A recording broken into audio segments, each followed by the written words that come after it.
Boa noite, meninos.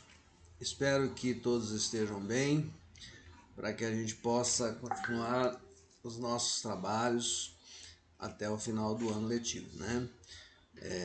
Se empenhando cada vez mais, muito embora às vezes a gente desanima um pouco com a questão das aulas online, né? Mas tem que ser assim, tá? Então, vamos lá? Nós vamos falar um pouco mais hoje sobre legislação do trabalho, que a gente já começou, né? O que acontece? Vamos falar sobre algumas noções básicas de legislação, de onde surgiu isso, por que surgiu. Às vezes a gente vê hoje uma situação e não sabe de onde surgiu isso, né? Deixa eu só ver se está aqui na cena 1, na cena 2. Espera aí.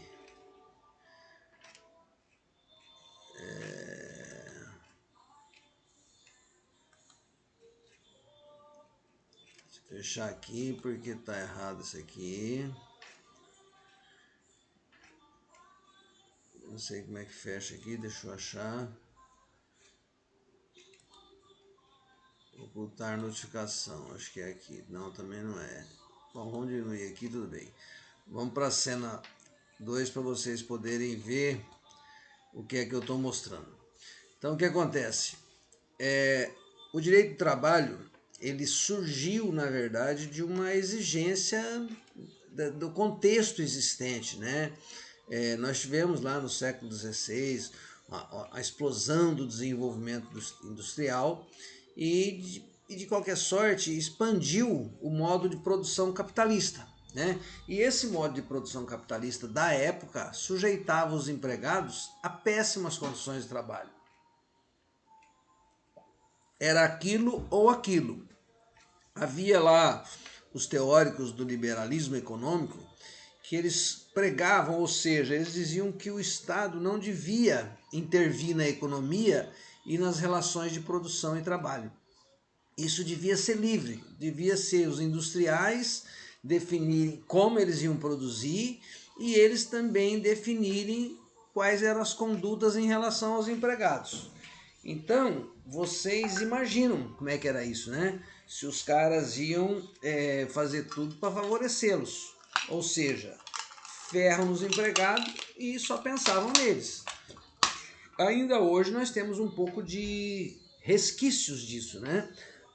Mas na época era o que havia. E aí o que ocorre? Na época a gente vivia uma sociedade de privilégios. E é fácil perceber que privilégio não é direito. Privilégio é aquilo que é dado para poucos com a exclusão dos demais. Na sociedade europeia havia determinados grupos que detinham essas vantagens. Esses privilégios adivinham, está errado aqui, ó, tem 2D, mas é um só, adivinham do seu nascimento, ou seja, havia já uma história assim, filho de nobre também era nobre e possuía os privilégios da nobreza. Hoje a gente tem, também estamos vivendo uma época em que muito está se falando sobre alguns privilégios que não deveria haver, né? Alguns órgãos públicos concedem privilégios que não deveriam haver. Vocês devem estar vendo na televisão, nos noticiários aí, principalmente por conta no judiciário, né? Os judiciários, os juízes, desembargadores têm alguns privilégios que não são moralmente corretos, né? Mas estão com a faca com o queijo na mão, é o que acontecia à época também, tá certo? Então, nós tínhamos uma época, uma sociedade de privilégios. Nobre era nobre, seus filhos eram nobres, herdava a nobreza e os privilégios da nobreza. Nós temos ainda ontem acho que eu estava vendo, filhas na verdade, de algumas categorias profissionais públicas recebem pensão pela morte do pai, que exercia essa função pública. Se ela não se casar, recebe até morrer. eles estavam contando o caso de uma uma mulher que o pai era servidor público e ela nunca se casou e viveu 104 anos. Ficou 104 anos recebendo essa pensão. Isso é um privilégio que não tem que existir. Se eu morrer, eu tenho um filho que está fazendo cursinho. Se ele estiver fazendo faculdade, ele faz jus a receber uma pensão sobre a minha aposentadoria até formar ou fazer 24 anos, o que acontecer primeiro. Fora disso, ninguém recebe nada. Né? Você não é dependente econômico, não vai receber. Mas naquela época era outra coisa. Então, aí surgiu a Revolução Francesa. A Revolução Francesa tinha uma bandeira com os seguintes princípios: igualdade, liberdade e fraternidade. Isso foi um acontecimento histórico, vocês estudaram isso em história e tudo mais, né? E esse acontecimento histórico influenciou muitos países, porque pôs fim a esses privilégios de nascimento, ou seja, o cara nascia com privilégio. E esse acontecimento instituiu também que todos são iguais perante a lei. Agora, nós sabemos que o fato de sermos tratados da mesma forma pela lei não garante que tenhamos acesso às mesmas oportunidades. Vocês acham que tem? A nossa Constituição prevê. Todos são, nós vamos mostrar o artigo 5º da Constituição, todos são iguais perante a lei. Mas será que todos têm as mesmas oportunidades de acesso? Está na nossa Constituição Federal, artigo 5º. Todos são iguais perante a lei, sem distinção de qualquer natureza, garantindo-se aos brasileiros e estrangeiros residentes no Brasil, no país, a inviolabilidade do direito à vida, à liberdade, à igualdade, à segurança e à propriedade. Agora, na prática, é assim? O que vocês acham? Reflitam se, embora esteja previsto na nossa Constituição, nós vamos ver também que tem muitas coisas previstas na Constituição e que não acontece. Por quê? Porque nós ainda somos um país não totalmente desenvolvido, né? Nós somos um país ainda que está se desenvolvendo, então tem todas essas nuances aí de privilégios, de levar vantagem. Vai mudar isso? É possível mudar, se nós também nos propusermos a ser cumpridores daquilo que está na lei, certo? Olha só, nós estamos vivendo agora a época do privilégio do capital, ou seja, quem tem mais dinheiro tem vantagens, e essas vantagens não são universalizadas, ou seja, não vale para todo mundo, ainda que na teoria todos tenham os mesmos direitos, né? Quem tem mais dinheiro acaba tendo mais oportunidades. Oportunidade de estudar numa escola melhor, de ter mais saúde, de ter mais lazer, já que na prática o Estado não consegue dar todos aqueles direitos descritos na Constituição. Porque quando aquilo está na Constituição, o Estado deveria garantir esses direitos. E se a gente for ver, a gente vai ver mais no final da aula, os direitos sociais que estão garantidos. Eu pensei em alguns, nós vamos voltar a falar sobre isso, mas hoje vamos falar sobre alguns, para saber se vocês acham que realmente são as mesmas oportunidades. Está lá previsto na legislação, mas e daí? Basta só prever? Creio que não, né? Precisa prever e fazer. Olha só, então voltando à nossa discussão da época da Revolução Industrial, para surgir esses direitos dos trabalhadores. Os trabalhadores eram livres na teoria, tá? Mas eles eram muito pobres, eles tinham que se sujeitar aos trabalhos, e os trabalhos eram extremamente degradantes das fábricas. Gente, vocês não sei se já tiveram a oportunidade de ver filme da época. Tem um filme do Charlie Chaplin que mostra uma teoria administrativa, tempos modernos. Sabe, o cara trabalhava em condições totalmente insalubres, não havia essa preocupação com a saúde das pessoas, condições insalubres, perigosas, e por cerca de 16 horas por dia, inclusive idosos e crianças. Gente, nós passamos a ter um pouco mais de controle sobre esse trabalho infantil de algum tempo para cá. Era muito comum você ter em carvoeiras aí no Mato Grosso afora, criança trabalhando em condições extremamente degradantes e uma jornada de trabalho que o pessoal da saúde fala que era totalmente incompatível com a idade das crianças. Mas era o que havia. A relação capital e trabalho era muito díspare, né? Ou seja, valia o que tinha de dinheiro e pronto. Aí, nesse contexto todo é que surge o direito do trabalho. Por quê? Porque os governos foram vendo que aquilo não podia acontecer, né? Então tinha que garantir um mínimo de direito aos trabalhadores. Então o Estado sentiu a necessidade de intervir na economia. Aquilo que antes era liberalismo, ou seja, as questões econômicas não é que o Estado deixa o particular resolver com os empregados.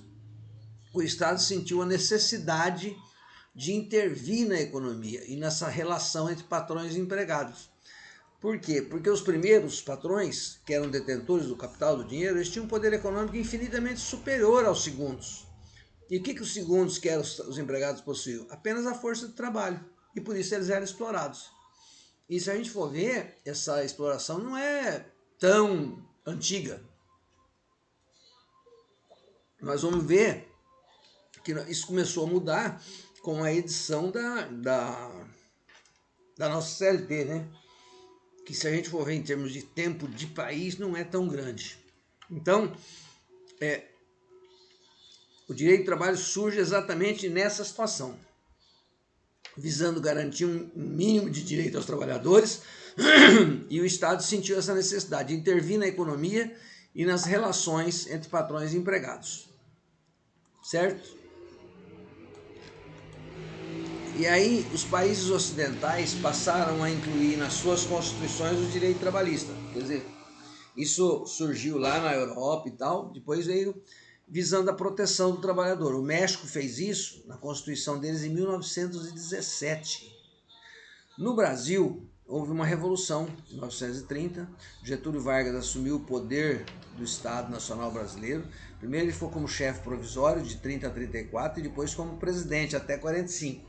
Em 37 ele deu um golpe, tinha uma eleição em 38, ele deu um golpe de Estado e ficou conhecido como golpe do Estado Novo. Então Getúlio Vargas foi um cara que, embora tenha sido golpista e tudo mais, mas na questão trabalhista, ele foi muito importante para mudar esse panorama que nós tínhamos até então.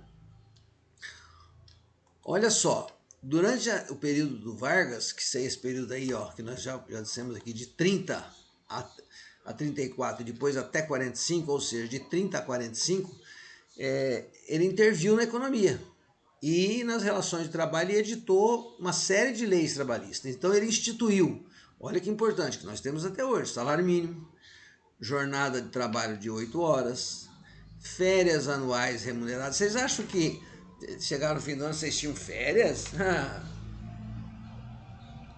Naquela época a coisa era dura.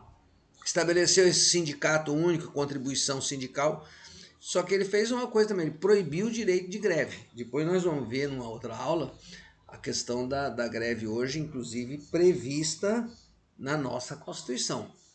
Então essas foram algumas das leis de caráter trabalhista que o Getúlio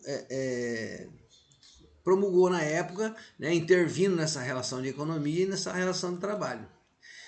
Em 1943 surgiu a famosa CLT, Consolidação das Leis de Trabalho. Ela reuniu todas as leis trabalhistas existentes no país naquele período, ou seja, eles foram editando leis, lei de salário mínimo, lei de sindicato, lei de jornada de 8 horas, e aí depois juntou tudo isso, por isso que chama CLT, Consolidação das Leis do Trabalho. E até hoje a CLT é que é responsável por regular essa relação entre empregado e empregador. Agora, a gente precisa entender, nos últimos anos, não sei se alguém de vocês já passou por isso, Mas a Justiça do Trabalho foi criada naquela época também. A nossa Justiça do Trabalho foi entupindo de ações, de reclamações trabalhistas. Por quê? Porque a nossa legislação trabalhista ela surgiu num momento, ó, em 1943, quando havia uma discrepância muito grande entre as forças do trabalhador e as forças do empregador. Era muito discrepante o poder de cada um. Então, essa legislação trabalhista ela surgiu como protetora mesmo do trabalhador. Só que aí, durante 43 para hoje, quando são 70 anos, isso foi evoluindo, foi mudando esse patamar dessas relações, só que a legislação continuou, ficou meio arcaica nesse aspecto, né? E aí começou a dar uma série de problemas, a ponto de que começou a ter ninguém mais querer contratar gente. Por quê? Porque surgiu uma indústria da reclamação trabalhista. E o brasileiro, lamentavelmente, a gente tem que entender que brasileiro gosta de levar vantagem, né? Então, nós vamos falar em outros momentos disso também, porque vocês já viram falar do seguro-desemprego. Espero que isso não tenha acontecido com vocês, mas tinha brasileiro que se especializou em receber seguro-desemprego. Por quê? Ele ficava numa empresa 6 meses, aí ele forçava a barra para ser demitido, recebia o seguro-desemprego, não ia procurar emprego enquanto estivesse recebendo o seguro-desemprego, entrava em outra empresa, ficava o período mínimo, arrumava um jeito de ser mandado embora. Quando o seguro-desemprego foi criado por uma situação excepcional, entendeu? Bom, mas isso só para fazer um parênteses aqui. Mas até hoje a CLT é responsável por regular essa relação. E nós vamos ver também que a CLT teve muitas mudanças recentes, né? Então, mas quando ela surgiu, foi um momento em que o trabalhador precisava ter mais proteção do Estado, ele precisava ser protegido, porque eram jornadas extenuantes, em condições insalubres e tudo mais, e o trabalhador não tinha onde se socorrer. Aí, ao longo desse tempo todo, de 1943 para cá, teve uma série de emendas constitucionais que foram mudando essa... Teve uma emenda revisional, e muitas leis foram acontecendo para mudar um pouco a CLT. E terminou com essa reforma feita por essa lei 13.467 em 2017, que vocês devem ter ouvido falar aí dessa mudança, que foi uma mudança substancial, mudou uma série de coisas na CLT.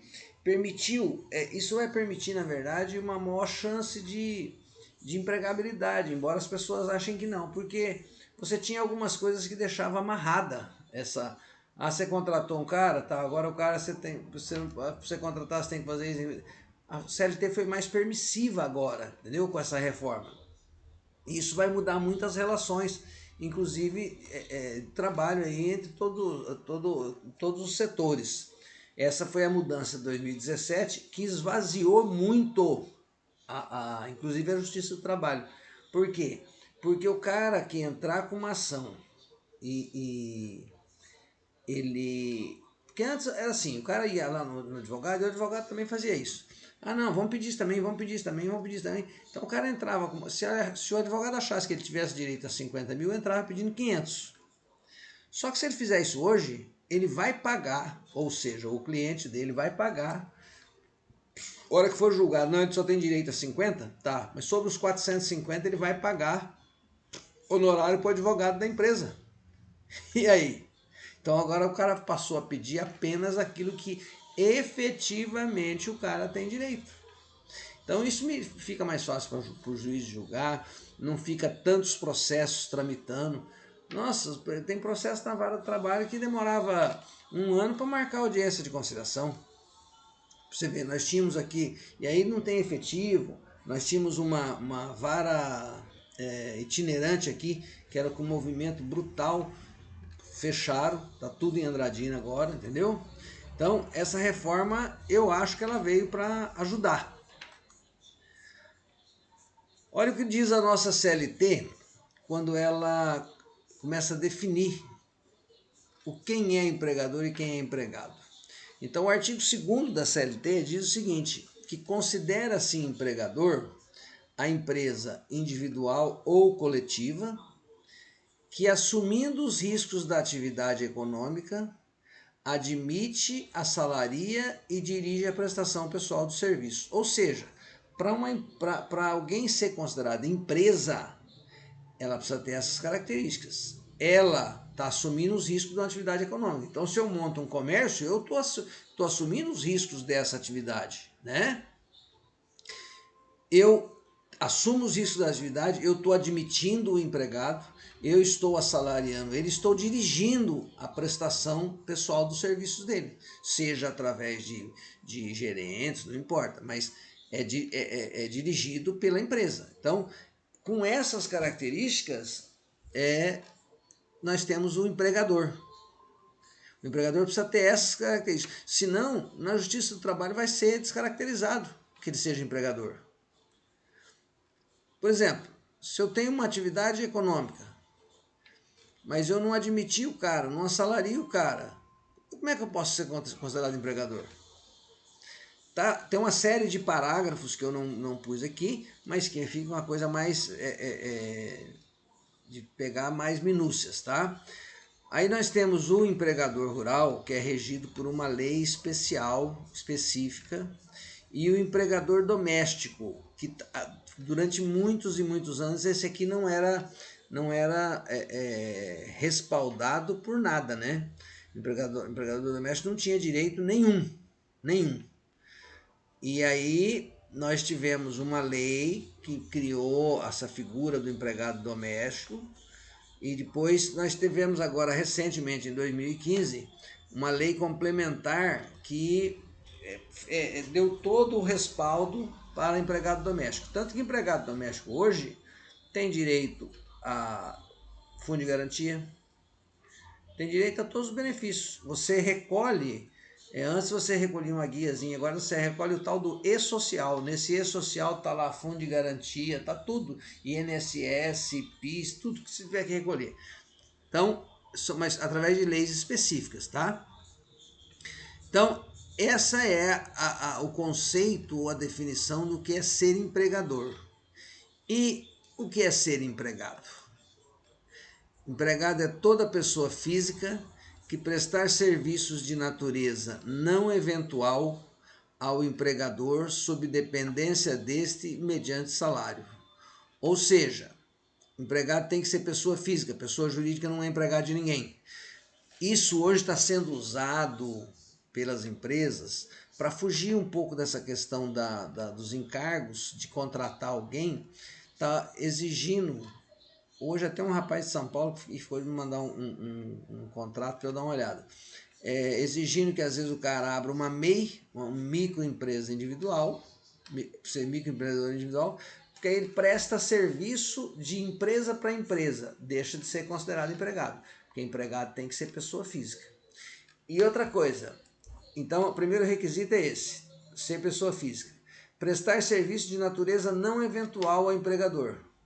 Não pode ser aquele camarada que... eu fui lá fazer um serviço para ele. Não foi um serviço eventual. Então ele não é empregado. E sob a dependência, ou seja, existe uma relação de dependência do cara com o empregador. E mediante salário. Por isso que, por exemplo, se eu sou voluntário numa instituição beneficente, eu não sou empregado, porque eu posso até estar lá prestando serviço como pessoa física, eu ir toda semana lá ajudar, eles me dão ordens, mas eu não tenho salário, não caracteriza ser empregado, tá? Então, o empregado é sujeito a uma relação de trabalho, ele é protegido pelo direito do trabalho. Pessoa física, o direito social ampara apenas o trabalho humano, o trabalho pessoal, não é trabalho de empresa, tá? Outra questão, não eventual, ele é permanente ou por um tempo determinado, não é de vez em quando. Sob a dependência significa dizer que é subordinado, a subordinação do empregado às ordens do empregador. Por isso que está aqui, sob a dependência deste, sob a dependência do empregador. A dependência significa estar às ordens do empregador. E mediante salário. Esse salário pode ser por unidade de tempo, de obra, por produção e tudo mais, né? A CLT traz o conceito no artigo 3º de quem é empregado e trouxe no artigo 2º quem é empregador, certo? Aí nós temos a lei máxima do país, é a Constituição Federal, né? A Constituição Federal é que ela está acima de toda a legislação, né? E aí a Constituição Federal ela garante direito aos trabalhadores. Tá lá, ó. Eu trouxe alguns para vocês, embora seja extensa, nós vamos ver depois mais. Mas o artigo 7º da Constituição Federal diz o seguinte, ó, literalmente, são direitos dos trabalhadores urbanos e rurais, além de outros que visem a melhoria de sua condição social. Quais os direitos? Relação de emprego protegida contra despedida arbitrária ou sem justa causa nos termos da lei complementar, que preverá indenização compensatória, entre outros direitos. Deixa eu só dizer uma coisa para vocês. Sempre que na Constituição estiver essa frase aqui, ó, nos termos de lei complementar, é porque para efetivar isso aí vai depender de que se faça uma lei ordinária complementar, tá? Então, a relação de emprego é protegido contra despedida arbitrária ou sem justa causa. É protegida mesmo. Tanto que quem despede alguém arbitrariamente ou sem justa causa vai pagar por isso, né? Outra questão que é garantido na Constituição, ó, seguro-desemprego em caso de desemprego involuntário. Tá vendo o que acontece? Quer dizer, eu não queria sair do emprego, mas o meu patrão me mandou embora. Isso é de situação de desemprego involuntário. O seguro-desemprego foi criado para atender essa demanda, não para atender a demanda de quem está com o saco cheio de trabalhar e fica forçando a barra para ser mandado embora. Tanto que teve algumas mudanças no seguro-desemprego, né?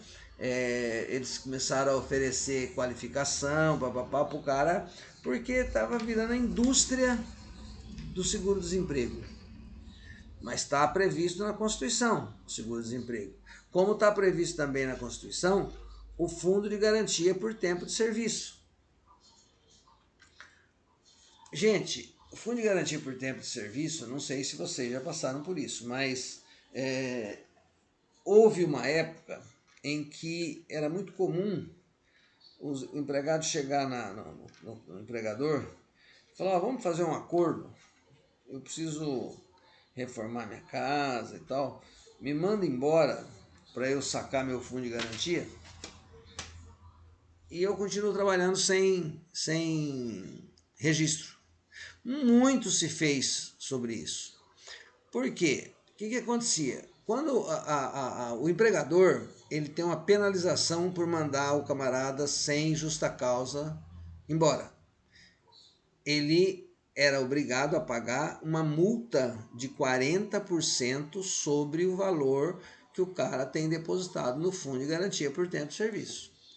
Mas esse acordo previa o seguinte, tá, eu mando o cara embora, deposito a multa, ele vai lá na Caixa Federal, recebe, me devolve a multa. A empresa não perdia nada. Perdia a moral, porque estava fazendo algo ilegal. E ainda mais, segurava o cara lá durante 3 ou 4 meses trabalhando sem registro, depois voltava a registrar o cara. O Estado tentou, de uma forma, coibir isso. O que eles fizeram? Eles mudaram a multa. A multa que era de 40% passou a ser de 50%. Só que para o cara fazer esse chucho hoje, ele perde. Por quê? Vamos supor que o cara tenha 100 mil reais de depósito de fundo de garantia. A empresa vai ter que pagar uma multa de 50%. 50 mil. Só que não vai os 50 mil para a conta do empregado. Vai só 40. 10 vai para o governo. Mas para fazer esse acordo, a empresa vai querer os 50 dela de volta. Então o cara vai perder 10 mil do que ele tem depositado lá. Quer dizer, ele vai devolver 50 para o cara, mas só foi 40, ele vai perder 10 mil. Então, isso foi uma forma de parar um pouco esses acordos. Mas a forma de parar esses acordos é não fazer acordo. Eu fui empregador de uma instituição aqui durante mais de 20 anos, e eu teve uma funcionária que me procurou um dia. Seu Marcos, eu precisava não sei o quê. Assim, eu não posso te mandar embora. Você quer parar de trabalhar? Você pede demissão. Ah, mas aí eu não saco fundo de garantia. Bom, fundo de garantia não é simplesmente para sacar. O nome já diz, fundo de garantia por tempo de serviço. Isso é uma previsão de que ao parar de trabalhar, quando você se aposentar, você tenha lá um volume de dinheiro para você, né, ou eventualmente para você pagar a prestação da casa própria, mas não era simplesmente para sacar assim não. Mas brasileiro, como eu digo, logo, né? Outra questão, ó, também previsto, ó, entre os direitos, 1, 2, 3, 4. Salário mínimo fixado em lei, nosso salário mínimo é fixado em lei. Hoje ele é nacionalmente unificado, vocês não pegaram essa fase, mas teve uma época que o salário mínimo era diferente em vários estados, não tinha o mesmo valor. Então, salário mínimo nacionalmente unificado. E aí vem o que está na Constituição, ó, capaz de atender as suas necessidades vitais básicas e as de sua família com moradia, alimentação, educação, saúde, lazer, vestuário, higiene, transporte e previdência social. Ou seja, nós botamos um negócio na Constituição que não existe. O salário mínimo hoje é 1.045, 47, não sei. Com esse salário mínimo, é possível alguém atender as necessidades vitais básicas dele e da família, com moradia, alimentação, educação, saúde, lazer, vestuário, higiene, transporte e previdência social? E diz mais ainda, com reajustes periódicos que lhes preservem o poder aquisitivo, sendo vedada a sua vinculação para qualquer fim. Ou seja, quando ele foi criado, o valor dele deveria ser suficiente para isso tudo que eu falei. Será que é? Quanto custa? Vamos supor que seja aqui em Pereira, que o camarada tenha 2 filhos. Se ele tiver que pagar aluguel, como é que vai ser? Aí, na verdade, educação, saúde, transporte, tudo isso deveria ser fornecido pelo Estado, mas a gente sabe como é que é fornecido, né? Nem sempre a saúde atende adequadamente às demandas que são exigidas, nem sempre a educação atende às demandas que são exigidas. Olha, a gente tem uma coisa muito complicada nessa questão de saúde, é a questão de medicamento, né? Existe um projeto aí de alto custo, medicamentos de alto custo, você, dependendo da patologia, o médico faz lá um prontuário, você manda para o centro de saúde, você recebe aquele medicamento no alto custo. Eu tomo um medicamento de alto custo. Só que, para vocês terem uma ideia, deixa eu só fazer uma conta rápida aqui, ó. Hoje eu vou ter que comprar um pouco porque não veio no centro de saúde. Ele custa a bagatela de R$7 cada comprimido, 7 qualquer coisa. Eu tomo 4 por dia, ou seja, quase R$30 por dia.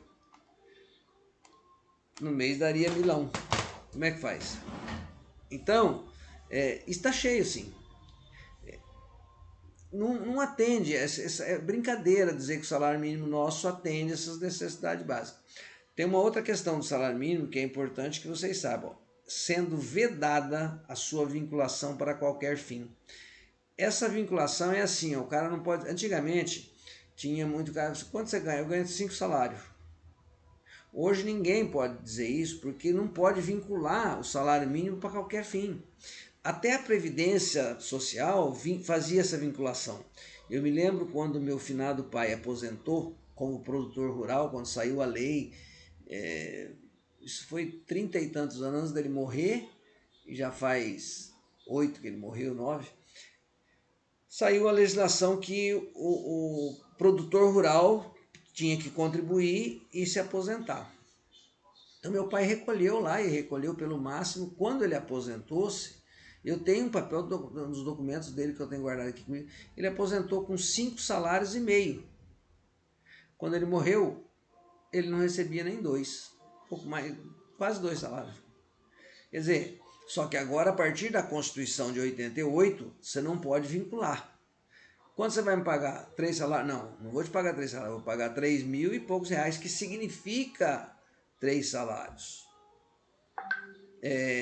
Hoje, por exemplo, na OAB, a gente faz triagem lá para atendimento, para indicar advogado pela defensoria. Quem pode se beneficiar disso? Quem tem a renda informalmente, renda de até 3 salários. Não é até 3 salários, é até 3.000 e pouco. Percebe? Porque não pode fazer essa vinculação legalmente para nada. Agora, pensem nisso. Será que esse salário mínimo atende essas limitações? Veja, e são direitos que estão garantidos na Constituição. Na próxima aula nós vamos continuar falando sobre algumas questões básicas da legislação do trabalho. Às vezes falar de legislação pode ser meio cansativo, mas é bom que vocês tenham essas informações.